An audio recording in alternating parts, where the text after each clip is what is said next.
nabiyyiin kan hundumaati isaa isin amma fakkeenyaaf jechuudha maaliif waa'ee amantaa kiristaanaa kaaftanii kan isin haasooftanii nama nabiyyi keenya sin jechuu jiru nabiyyi maqaa balleessanii amantaa inni barsiise karaarraa maqsanii nabiyyiin keenya akkana hin barsiifne jennee yoo dubbanne nabiyyiin kun akkana hin barsiifne yoo jenne tokko jechuudha haati kiyya abbaa kiyya hin galchu jechuudha amantaa kiyya ani jaaladhe taanaan irraa deebii amantaa kun siif hin taane yoonaan jedhanii inna lillahi wa inna ilaihi raaji'uun ati hin dhageessamoo ati gabbari waaqessi aga barbaaddetti deessisanii ati waan barbaadde gabbari isa maaltu isin galchee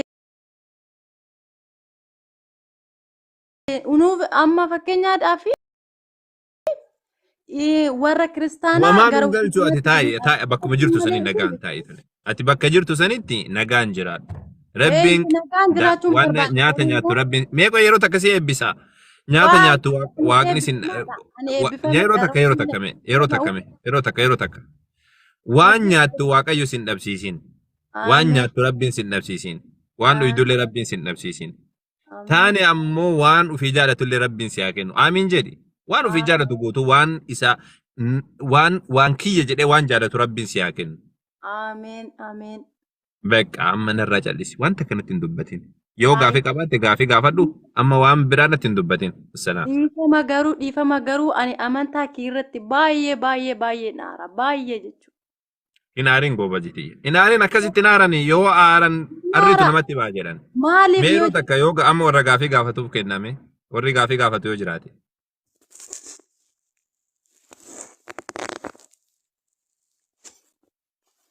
warra gaafii gaafatuuf kennama carraa ati naaf obseem deeggaruun hin jiraataas yoom qeeqa fidanii qeeqaa miti bar jarri foon namaa nyaachuu bar wannaarraa barbaadaa jirani googilii irraa barbaadan hin xaarinaa jechuun hin jiraan hin xaarinaa googilii irra maal godhu dhaayitanii achirratti xaartan maal godhu ifaajee kana geette daataa gubdanii waa hedduu gubdan kun waasisinii kaayetiin jira jedheetiin ani deeggarsa gochuuf jira malee waan tokko irra mee dubbachaa jira amman dubbachaa hin jiru bar mormaallee hin jiru waan kana haasa'uutti hin jiru amman kana deeggarsa kiristaanotaatiif kiristaanonni bichaan deeggarsa argatanii googilii dhaqanii daataa gubanii saatii gubanii laaluu irraa asirratti yoo akkanatti kaafnee fi akkanatti dubbisan irra wayyaadha macaafa keessa yoo dubbisan macaafa qulqulluu keessa yoo dubbisan irra gaariidha jedheetiin. Way good maal jechuudha.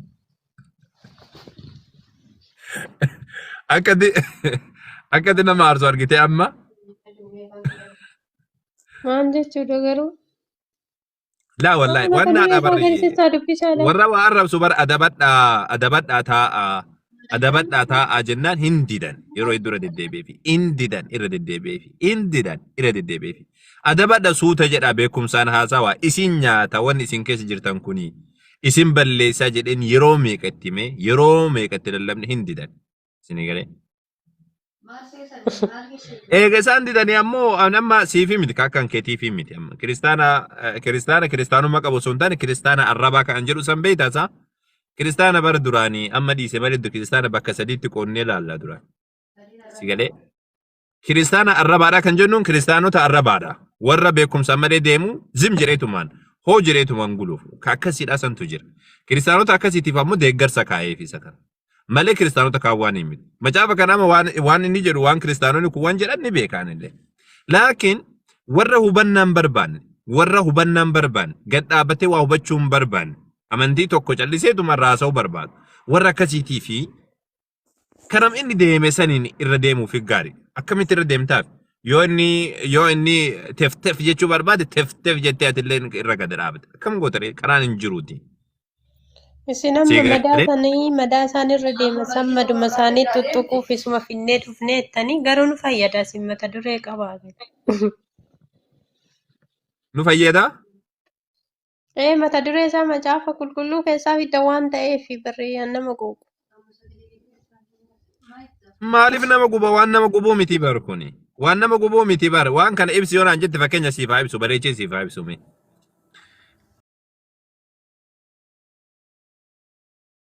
Israa'el keessatti jechuudha. Tokko gaafa Baabilooniin fakkeenya Ermiyaas yoo dhayiteetti ilaalte Ermiyaas boqonnaa 4 akkas jechuutti yaada. Gaafa Baabiloon warri boojuu Baabiloonillee sabni Israa'el garii isaanii daa'imman ofii nyaatanii jiran gariin isaaniidha jechuudha. Dabalataan ammas ammoo gaafa Filisxeemota nyaataniitiin jiran. Dabalataan amma sammuu gaafa Yesuus hin boodallee daa'imman ofii nyaataniitiin jiran yeroo Yerusaalem diigamte san jechuudha. Yeroo manni qulqullummaa fa'aa diigame. Kana hunda keessattuu waan kiristaanonni jedhanii deebisan inuma beekan. Laakiin ammoo waan kiristaanonni jedhan waa gad dhaabbadhaatii hubadhaa suuta jedhaati dubbadhaa yoo jedhan waan didaniif. Akkam goona isa. Googilii irra dhaqaniitiin bar muslimtoonni foon namaadha nyaachuu hayyama islaamummaan. Eessatti islaamummaan foon namaadha nyaachuu hayyama billaahi alaikum. Waan nam tokko akka tasaadha namni wayiidha dubbate. Asirratti gaafa dubartoonni sunniin akkas godhanii nyaatan waaqayyoon itti dheekameera miti. Hin dheekkamne. Osoo sun barreeffamee jiraate waan gaariidha. Nyaadhaayii kan jedhu hin jiru bar. Laa hin dheekkamne. Maal nyaadhaa jennee eeyyamamaadha foon namaan jenne kaa. Waan gaarii. Osoo dheekkamee jiraate silaa dubbiin dhumattee bara. Waaqayyo eega dheekkame jennee bira darbuu dandeenya. Meerra gadi siqaa dubbisaa hin dhabamu wanti jedhee jira waan kana. Laa wallaa hin jedhu. Sun ammoo asii miti. Kun bar seera keessa barreeffame. Kun bar waaqayyo tuuyyuu akka isin nyaattan hin godhaa jedhe. Kun ammoo kan jiru mootota lammaffaa boqonnaa jala koosaa 38 irra jira. Daa'imman ofiidhaa qalatanii affeelanii nyaatan. Gaafa nyaatan waaqayyo osoo itti dallane jara sanitti osoo dallane laakiin waaqayyo waan tokko hin jenne achirratti jechuudha.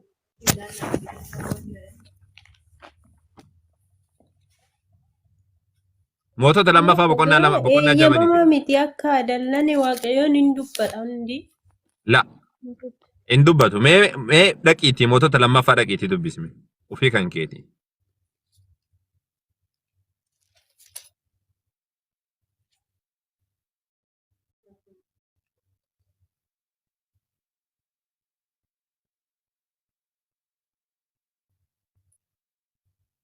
Dubbistee?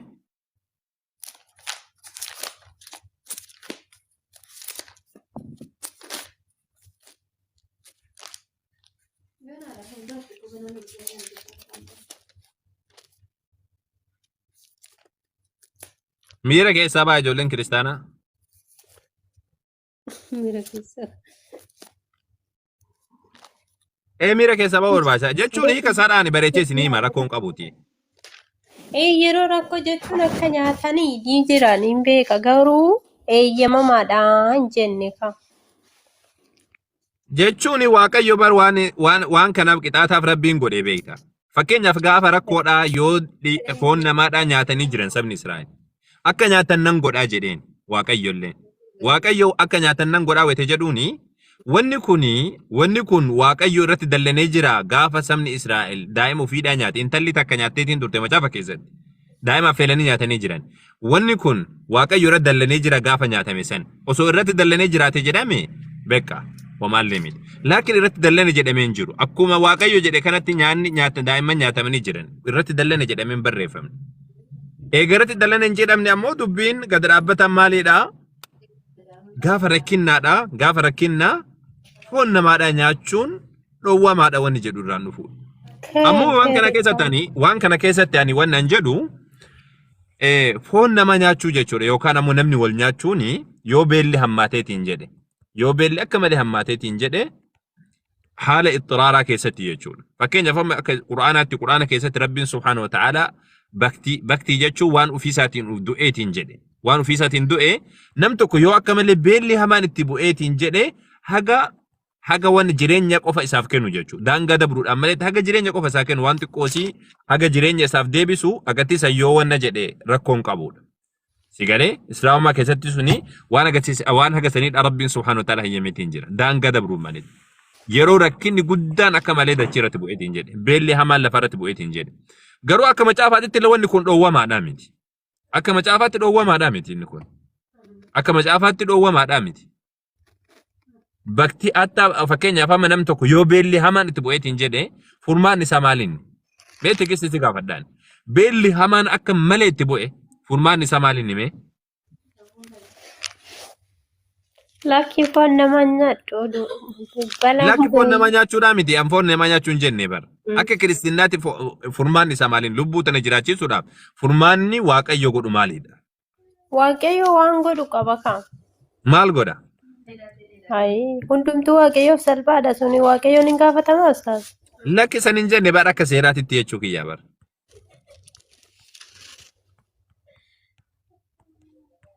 Fakkeenyaaf amma namni beelli hamaan itti bu'ee haa jennu.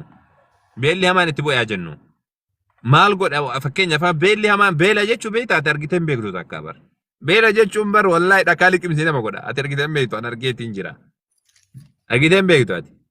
Dhakaa kana dhakaa lafa jiru kana fuudhiitii liqimsisi godha. Dhiisi ati mana madaamii keessa wata biyya jirtullee mana keessa guddatte eegasanillee mana madaamiidhaa seente takkaa yoon beella argitee miti. Dhakaa fuudhii liqimsisi godha wannaadhaa miti. Dhakaa kana lafaa fuudhii liqimsisi godha. Beelli hamaa yoo lafatti bu'e fakkeenyaaf amma Itoophiyaa keessattuu bu'eetiin jira. Bara sabaatti immoo maal jedhan sani namni nama nyaateetiin jira. Wantoota garaagaraa nyaachuu turan waan baay'ee nyaachuu turan gogaa looniidha. Deemanii lafee garaagaraadhaa feelanii waan garaagaraa godhaniitti nyaachaa turan. Waan muka hunda nyaachuu turan. Mataa harree maal mataa harree fa'aa kanneen nyaachuu turan. Xayyib yoo beelli hamaan sadarkaa tokkoffaa irratti amma wanni rakkoon isaanii ta'e kiristaanota biratti rakkoon jiru furmaanni jireenya namaatiif waan hin jirreef jecha yeroo hedduu wanni garaagaraadha isaaniif. Mee fakkeenyaaf amma yeroo hedduun gaafatan. Akkamitti mee rabbiin akkamitti dubartii afur fuudhu hayyamee jedhan. Macaafa qulqulluu keessallee kan fuudhe ni jira. Ni jira beekee bara macaafa keessa ni jira. Garuu kiristaanonni ammoo yaas deebi'an isaan ni gaafatan. Maaliif rabbiin nama dubartii afur fuudhu hayyamee jedhan. Rakkoon isaan bira jiru maalidha beekta kana wanni gaafataniif sababni isaa furmaata irratti yaaddawan. Rabbiin subhaanahu wa ta'ala waan akkas jedheefii qaba. Nama hundaallee miti. Seera isaatii yoo guutateetiin jedhe wama rakkoon qabu kun furmaata sagaagalummaati rabbiin subhaanahu wa ta'ala. Fakkeenyaaf amma waan hatta macaafa keessatti baktii nyaachuun fakkeenyaaf waan du'ee lafa jiru tokko jechuudha. Macaafa keessatti dhoowwamara nyaachuun. Laakiin beelli hamaan yoo akka malee argameetiin jedhe beelli hamaan akka malee yoo argame jechuudha. Waaqayyo furmaata maalii kaayetiin jira. Uummata san guutuudhaan dhumadhaa jedha ammoo maal nyaadhaa jedhaan. Kan ganaa dhufuu fi kan dubbate nagarree garuu Asiin yeroo duraatiif kan namoonni asiin duraatiif. beela'anii waan nyaatan dhabanitti waan godhee darbe ni dubbata. Waan ta'ee darbe. Laa sanii miti. Waaqayyo fakkeenyaaf amma warra foon namaadhaa nyaatan sani waaqayyo hin qixaata amma. Kan akka kootti Akkamitti qixaata? Maal godhee qixaate mee qixaatiin tokkollee irra hin jiru bara. Sila namni nama ajjeese ajjeefamuu qabaa miti. Intalli sun hin ajjeefamne bara. Akka seera Museetti ajjeefamuu qaba. akkamitti akkan dubbisee hin beeku malee waan kanarratti waaqayyo dheekkameera hin jedhaa isin immoo hin jiru jettanii. Dandeekkamne. Mee fakkeenya mootota lammaffaa bani mee agarta. Mootota lammaffaa ufuma bani dubbis mee agarta. Fakkeenyaaf amma mee mootota lammaffaa inni dubbifna. Jawwaalattiin ilaahana yaa ilaahana. Deeggarsaa warra arrabaatii fi malee waan biraatiif miti ijoollee. Nutti hin qabamina dhiifama guddaa. Deeggarsa warra arrabaatii fi malee deeggarsa kiristaanota arrabaatii fi malee ani guddaa wallahi ajandaa godhachuu natti hin dasnan jedhu ani waan akkana kanni. Maaliif jennaa waan fayyin itti rarraane waan jannata seenuu fi biddi seenuu itti rarraane kun. Sini galee nuti hatta du'a Yesuus Kiristoos irratti maaliif hin haasofne isin fakkaate. Yesuus du'e mun duune irratti baay'ee irratti waan hin jennee fi kun waan jannata nama seensisuu miti. Du'e hin duuneen jechuudha. Rabbiin subhaanahu wa ta'ala hin duune jedhee geesse khalaas geeffan. Kun waan jannata nama seensisuu miti. Sigalee namni tokko yoo du'e jedheetiin duraan osoo quraaniin bu'in dura du'e jedheetiin yaadeetiin jedhe kun jannata isa dhoowwan jennu nuti bara. Eega quraanni dhufe ammoo kijibsiisuun hin danda'u malee osoo quraanni dhufin dura nam tokko Yesuus du'ee jira jedheetiin yoo yaadeetiin jedhe bara kun jannata isa dhoowwan jennu. Wanni garuu guddaan maalinni Yesuus du'eetiin cubbuu namaa dhiisuudhaaf du'e kan jedhu malee kan irratti nuti tukurratti irratti goonu sigalee. Garuu ammoo yeroo waan xixiqqoo akkanaa kanneen fidaniitiin kiristaanonni waa shaagaluu barbaadanii xiqqoo siikaa kiniinaa fi marfee xixiqqoo wayiidha waraanuun gaariidha jedheetuma. Amma isin istaas dhiifama naaf godhaati gaafii maaf nurraa fuune yeroo hunda maalumaaf keessan qofa haasoftan ani gaafii tokko waa'ee amantii koo osoo hin taane keessan irratti isin gaafachuu barbaada waan hanga har'aatitti gaafii natti ta'ee jira gaafii kana naa deebisaa. Baga sitti ta'e kan kee irra gaafii sitti ta'ee jira. Keessan naa ibsaa kan kiyyaa isin gaafadha yoo wallaalee homaa rakkoon hin jiru erga hubannaa kan keenyaas qabaattanii homaa rakkoon hin Kan jiru keessi baranii galeetiin walirraa jira jedhe. barachuun Kan jira. keessi galeetiin jira siin jedhe. Kan keessi galeetiin jira. Hello. Kan kiyyaa itti deebinaati keessan naaf ibsaa waan gaafii natti ta'e kana keessan naa ibsuu hin dandeessanii? Inna lillahi wa inna ilaihi raji'un. An si ibsuu hin danda'a. Ati si galeetiin jira kan keessiin jedhe. Kan kiyyaa isin maa dhiphattamee amma keessa yoo naa ibsitan rakkina qabaa kan kiyyaallee itti deebi'ame. Keessan manaa ibsaame keessa yoo na hubachiistan kan kiyyaa itti deebi'u maa rakkoon qabu. Ani keessa jiraami kan kiyyaa hubadhus hubachuu baadhus keessa jira. Lakki gaafii natti ta'e waan gaafii natti ta'e qaba waan jetteef bara. Ati sillasan kama Keessanirraa waan gaafii gaafii sitiin natti ta'e ta'e. maaltu gaafii sitii ta'a jedheeti mani. Keessanirraa gaafii natti ta'e bara amma isin keenya hin xiqqeessitu keessanillee wanti gurguddaan jira. Wanti gurguddaan kan amantoota keessaniifiyyuu hin hubatin kan amantiin keessan keessatti ijoollonni keessan yoo kaniif immooyyuu namni amantaa keessan keessa jiraateyyuu kan aga har'aatitti waa'ee amantii keessanii hin beekne jiru. Kan aga har'aatitti anuu mataa kiyyaan gaafadhee deebii hin argane jira. Ittiin tun dhuguma jettee reeba dabbo. Dhugaa rabbii Laalaa jettaa mee reeba. Mee mootota lammaffaa qoy. Kana dubbifne kana eeyyen gaafatta qoy. Mee wanna bakka kana dubbifne kana tegestii jirtaa miti dubbifne kana ishi bakka kana mee. Mootota lammaffaa boqonnaa ja'a lakkoofsa 29 kanarratti ilma koo affeellee hin nyaanne borumtaa isaa ammoo jedhe ani immoo jette ilma kee fidii kan hin nyaannaa nan jedheeni isheen garuu ilma ishee sanan dhoksitee jette mootichi dubbii dubartitti yommuu dhaga'ee gaddarraa kan ka'e uffata isaa in tarsaase jedhe mootichi yeroo san jiru maal jedhere otoo inni dallaa dhagichaa irra darbaa jiru namoonni isa ilaalanii uffata gaddaa dhagna isaatti aansee akka uffateen arganii mootichi itti fufee har'a mataan Elsaa'i ilma Shaafaat yoo isarra buleef Waaqayyo ana immoo haa dha'u kanarra kan caalus anatti haa fidu jedhe Elsaa'in mana isaa keessaa in ta'a ture jedha jaarsoleenis isa wajjin in taa'u turanii jedha akkas jedhe itti fufa waan qixaataadhaan dubbatu jechuudhaaf hayyee gara amma mucattee ariifatu tanaadhaa deebina. Kun ajandaa jijjiiramu miti abshir. Ayyee gaafiin kan kee maalidha goobaji? Nan xiqqeessinaa baay'istanillee akkanatti gaafii kiyyanaa deebisaan gaafii qofan barbaada. Yoo si xiqqeessine. Amma gaafii keessan irratti Goobazii jechuun barsi xiqqeessuudha miti. Amma fakkeenyaaf ani waa'ee makkaa irratti isin gaafachuu barbaade tananan. Gaafadhu wallaahi.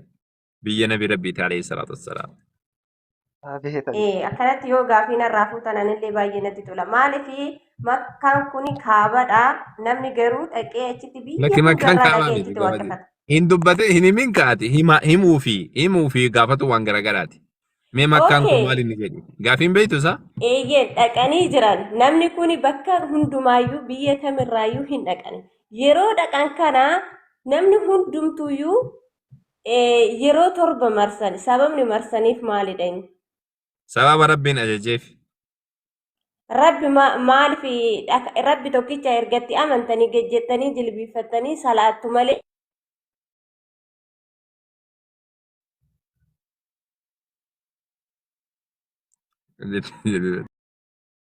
Sagalee kiyya bade bokeessiiti ijoo?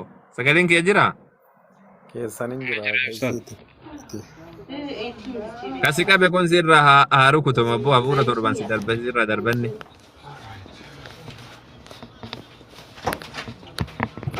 Hafuura torba jettee jedhina.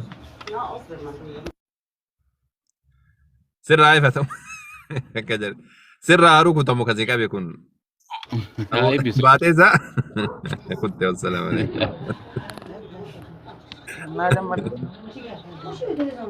Zalisha, ayyaa bu'aat jirtanii? Salaamu alaikum warahmatullah. Jira ustaad. Hojii keessa jira. Jira nagaan sinii fata jedheera no. Siifillee haa ta'u akkam nagaa meeti? Jira galata waaqayyoo. Ayyee maal gaafii qabda moo waan kanarra dubbachuu barbaaddeeti? Inillee gaaffii baay'ee hin qabu.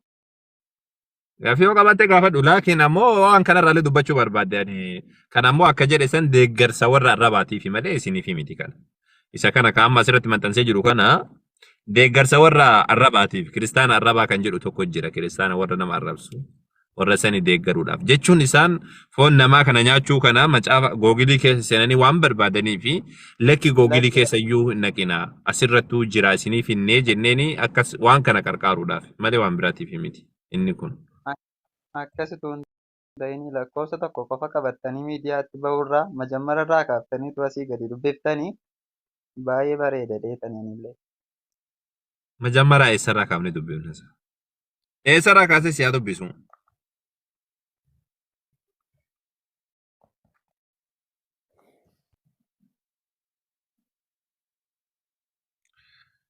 Waaqayyotu itti dallane waliigalatti mee kana jalqabarraa yoo kaaftee yoo dubbiste ajandaan isaadha kan irraa kaasu lakkoofsa wannaa irraayi abaarsa abboomuu diduu irratti dhufuu jedheetiin dubbata lakkoofsa 15 irraa kaasa. Sababa jarri abboomamuu didaniif jecha Waaqayyo akka ijoollee isaanii nyaatan godhee jedha.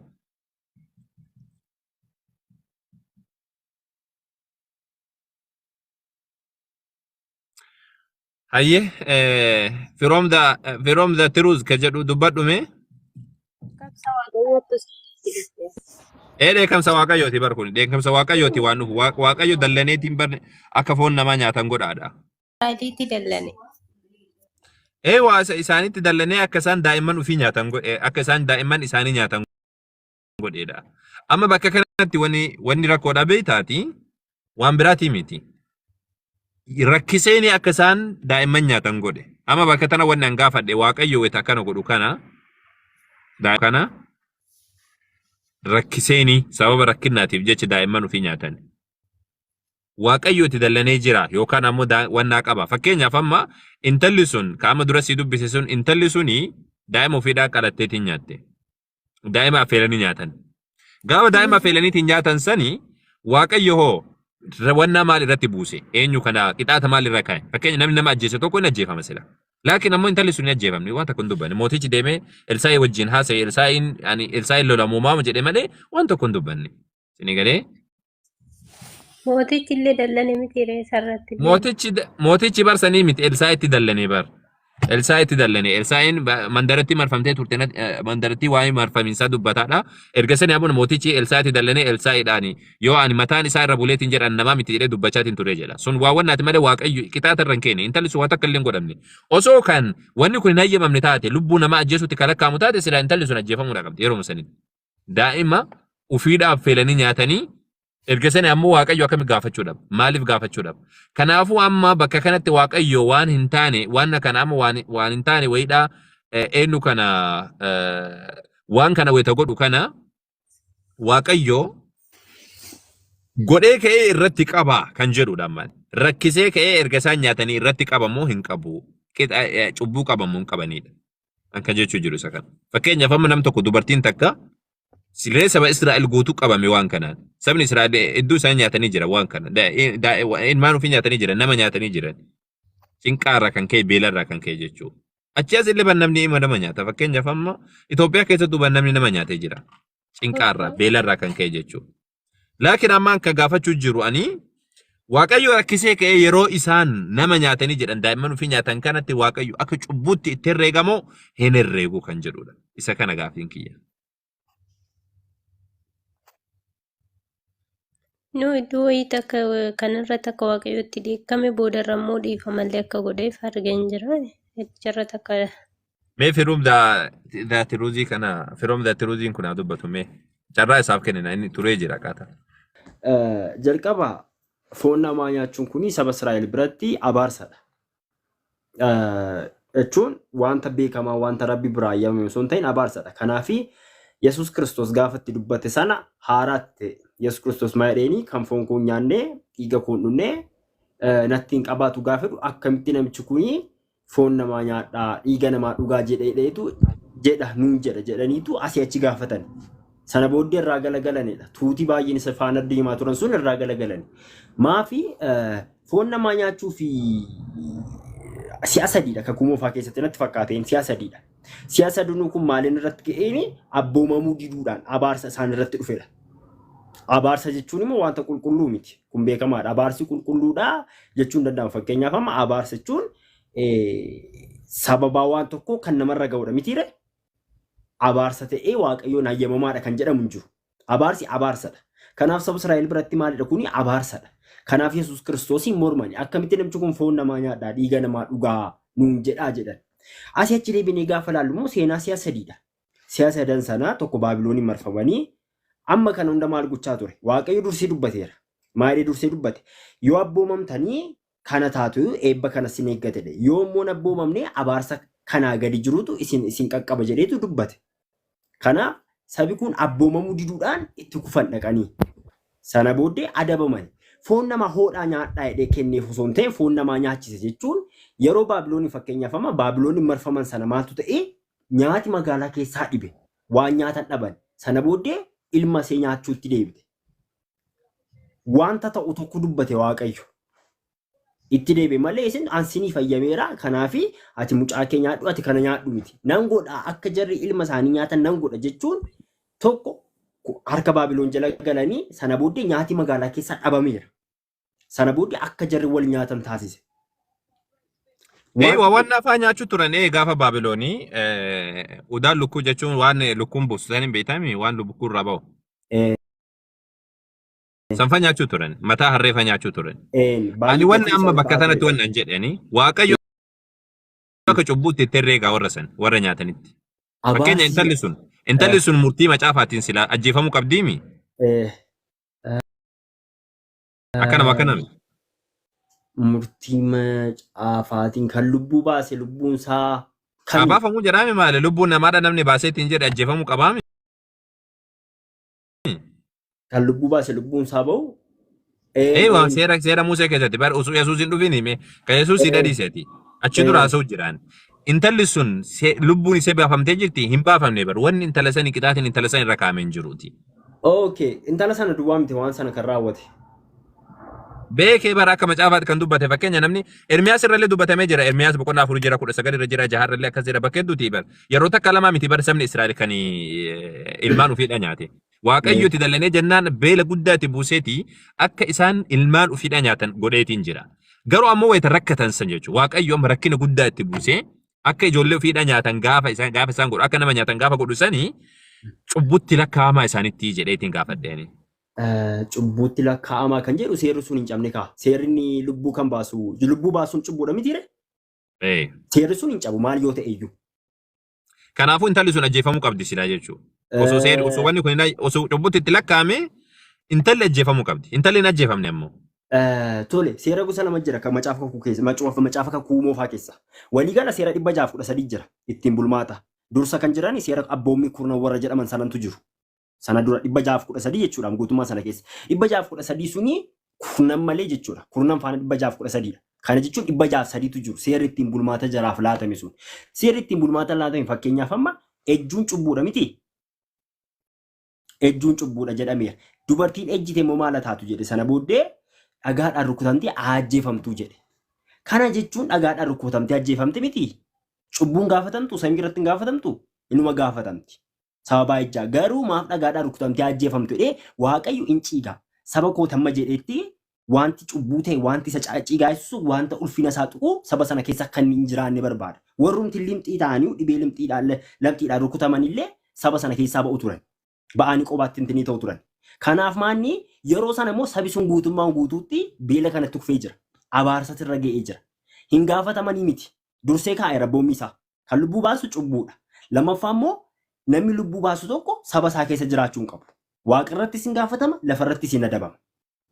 Kanaafuu amma intalli sun osoo cubbutti itti lakkaa'ame osoo seera cabsitee jiraatte intalli sun irratti ajjeefamuu qabdi moo ajjeefamuu hin qabdu? Intalli ilma ofii nyaattu sun. Ajjeefamuu qabdi kan jedhu sana saba isa guutummaatu kufee kaa'ama. Abaarsa sabi sun koo guutummaadha. Eeyyoota adaba.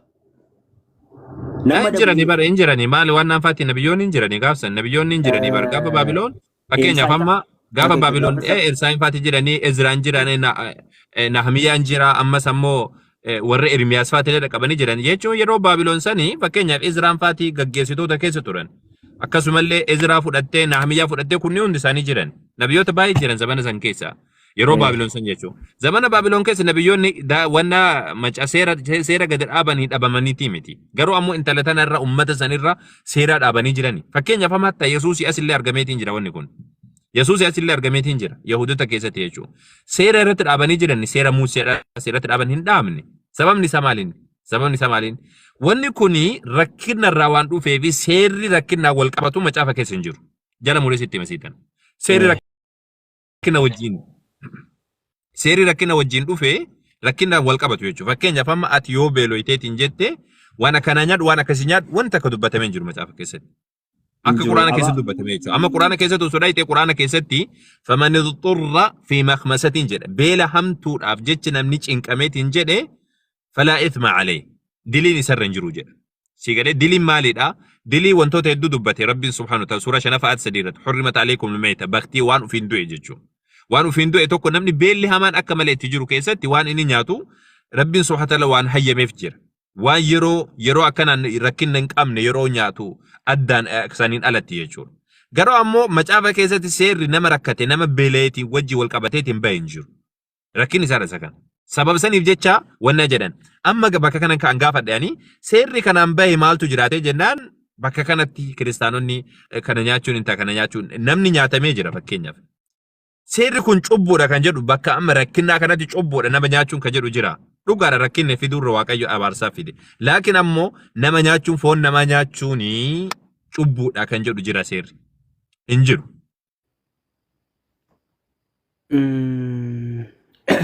Nama nyaachuun kakuu moofa nama nyaachuu jechuun nama ajjeesaniitu miti kan nyaatamu lubbuun baafameetu. La lubbuu baasuun hamaadha sun. Fakkeenyaaf foon nama nyaachuun meeqa lubbuu baasuudha biraa dabarru. Foon namaadhaa kana fakkeenya namni du'ee yaa jennu. Foon nama saniidhaa yoo nam tokko nyaateetiin jedhe yeroo rakkinnaatti macaafa keessa kakuu haaraa ta'u kakuu moofaa ta'u fakkeenyaaf namoonni kunniin nyaatanii jiran. Foon namaadhaa nyaatanii jiran. Waaqayyo cubbuudha jedheetiin irratti qabee jira mataa isaatiif. Isa mataa isaadhaa kana jechuudha. Foon namaadhaa nyaachuun kun cubbuudha jedhee seerri yeroo rakkinnaatiin wal qabatu baheetiin jira hin jiru bara. Seerra abaarsa irratti ba'u jira? Seerra adabbii irratti ba'u jira? Adabbiidhaan malettuu bara rakkinni yeroo garagaraatu dhufa. Fakkeenyaaf Itoophiyaa keessatti dhufeetiin ture mitiifa. Namni bara nama nyaateetiin ture wantoota hamaa nyaachaatiin ture. Fakkeenyaaf amma yeroo gogaa loonifaa waan ufiin isaatiin du'eefaa kunniin amma macaafa keessatti dhoowwamaadha. Sigalee dhoowwamaadha. Waan ufiin du'e wantoota garagaraadha kanneen jechuudha. Waan ufiin du'e illee dhoowwamaadha macaafa keessatti. Waan waaqa tolfamaadhaaf gorrame illee dhoowwamaadha. Kun hundi isaatu dhoowwamaadha. Wantoota kanniinuu yoo namni beelaweetiin jedhee foon waan waaqa tolfamaadhaaf gorrame tokko yoo cinqameetiin jedhe nyaadhu jennaan moo nyaadhu hin nyaatin jennaan osoo du'aatiin jiru. In argama ammallee bara fuulduratti illee argamuu isaadha ni mala beelli hamaan akkasiidha. Sigalee waan kanarratti seerri bahee jira hin jiru macaafa keessa. Sababni isaadha isa kana sababni kiristaanonni irratti haasa'an malee wannaadhaa miti. Amma mee bakka kanatti waa si ibseetiin bira dabarra. Akka islaamummaatitti wanni nyaatamu waa afur. Wanni nyaatamu beeladaadha. Beeladaa kan jedhamu 8 azwaaj jedhee suuraa Jaaffaa irratti Rabbiin subhaanahu wa ta'ala dubbatee jira. 8 azwaaj jedhee gosa 8. من الضأن 2 ومن المعز 2 هولا الرالما دلاف كورما رئي الرالي لما دلاف كورما ومن البقر 2 ومن الإبل 2 ومن البقر 2 لون الرالي لما دلاف كورما أمس قال الرالي لما دلاف كورما سديت إسا كان ننتو نياتما كان إسما كان أو رب سبحانه وتعالى حرمت عليكم الميتة جدا مصر تلاقي فدومي حرمت عليكم الميتة تجتشون بختين يونو فين دو سن الرتين أو ما قد أميتين جرا والخنزير أما سمو بوين يو كان مو كركرو كجرانين كون أما سمو ما أهل لغير الله به وان ربي مليف وان براتي في قرامي وان واقع تلفما في قرامي ربي في ملي وان براتي وان قرامي وان مكان ربي ملي وان براتي الآمي لو ما راجل والمنخنقة تن هد أمتين أجيفمتي والموقوذة تن دربتمتي وان ألفات دربتمتي أجيفمتي تن إيغنين بين جيشود والموقوذة والنتيحة تور ورانتيتي أجيفمتي تول ورانتيتين دوتي جيشود وفيسيتي والورانتي أجيف والنتيحة وما أكل السبع وان بنينسي نياتي وان بنينسي أفانين كبي لا البيلة متاتي بيلة أفركان يوتاتيتي كنين ربين سبحانه وما أكل السبع وما ذكيتم وما أكل السبوع إلا ما ذكيتم جلا وان وفي كيساني قرات نكبدني قرات مالي وان بنين سيفانين كبنياتي نجل سيقالي وانتو كنين دبتي قرو فمن اضطر في مخمسة غير متجانف لإثم نمني تنكاميت جدي في مخمسة جتشم بيل جبدو دافي نمني تنكاميت جدي غير متجانف لإثم دلتي أتشدبا هالنتين جتشم دانقاو سندبرين جتشم فلا إثم عليه إني يكاو فران كبو چبو فران كبو جد فكين بكتيو نياتي جدي نمني أكمل بيلويتين جدي بكتيو نياتي وان وفيسا تندو إيو نياتي Islaamummaa keessatti waan xiqqoo jechuudha waan jireenya isaaf kennu yoo nyaateetiin jedhe dhoowwamaadha miti inni kun. Maaliif jennaan jireenya isaa turra yaachisaadha. Amma fakkeenyaaf baktiin nyaatiin hin seera bahe. Laakiin ammoo namticha kanaan ammoo jireenya namtichi kun akka malee beelawee du'aa yoo jiraate isaan du'i jechuu irra waan san nyaadhuti jiraadhu jechuuni. Achi boodaan ammoo haga jireenya siif kennu qofa. San boodaan ammoo nayyamamu. Amma garaan waan kanaan wal qabateeti beektoonni Islaamaadha gariin isaanii ka dubbatan jiru. Yoo namtu akka malee cinqamee jedhe yoo beelatti du'atti dhiyaateetiin jedhe waan kanniin hin argine fakkeenya beeladaa bineensi nyaatellee baktiillee waan kanniin hin arganne yoo ta'e waan kamiyyuu hin arganne yoo ta'e garuu ammoo nama du'etu isa bira yoo jira ta'e namni du'e isa bira yoo jira ta'e inni illee du'utti jira siigalee ajjeesuudhaa miti ajjeesuun dhoowwamaadha Islaamummaa keessatti tasuma taate. Islaamummaa keessatti ajjeesuudhaan miti wanni dubbatan. Fakkeenya namni du'e isa bira jira. Inni illee du'utti jira. Yoo waan kana nyaatiin yoo waa afaan hin qabin du'utti jira.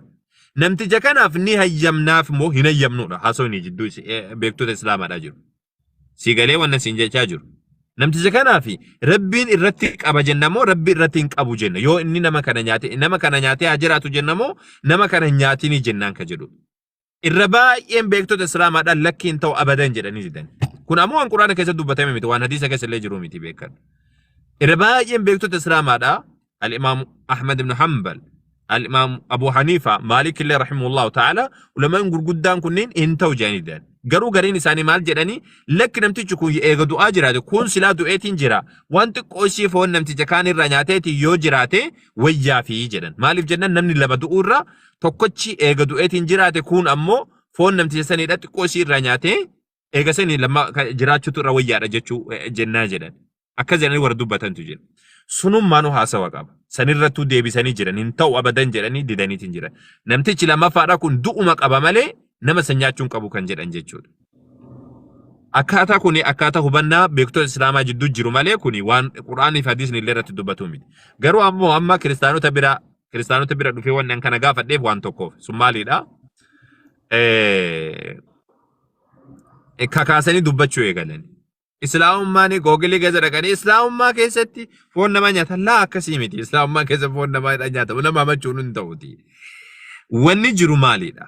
Akkan dubbadhe kana. Amma kiristaanota biratti rakkinni takka yoo argame namticha kana maal godhi jennaan. Fakkeenyaaf amma mee furmaanni kiristaanummaan qabu. Amma tana dhiisime waan seeraadhaa wal dhiifnee jechuudha. Firoom tiruus ka jettu akka ati beektutti jechuudha. Nam tokko akka an sirriitti hubadhume waan siin jedhe kana.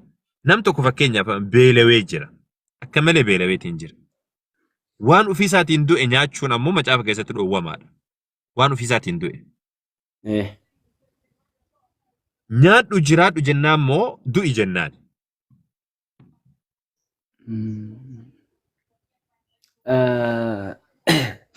Isa kaa waan sana nyaachuun cubbuu lubbuu isaatti fida miti reeka. Cubbuun suni lubbuu isaa miidha yookaan jechuudha. Yoon immoo lakkii du'ee uumanii kana jalaa oola yoo jedhe ooluu danda'a. Lubbuu isaa intine jechuu dandeenya. Garuu inni amma macaafa qulqulluu keessatti inni amma kaa'ame kun maalidha? Rabbiin furmaata maal kaa'eef firoom tiruus ka jedhu. Fakkeenyaaf amma rabbiin furmaata maal kaa'eef akka macaafaatti. Namni kun amma du'utti jira beekan.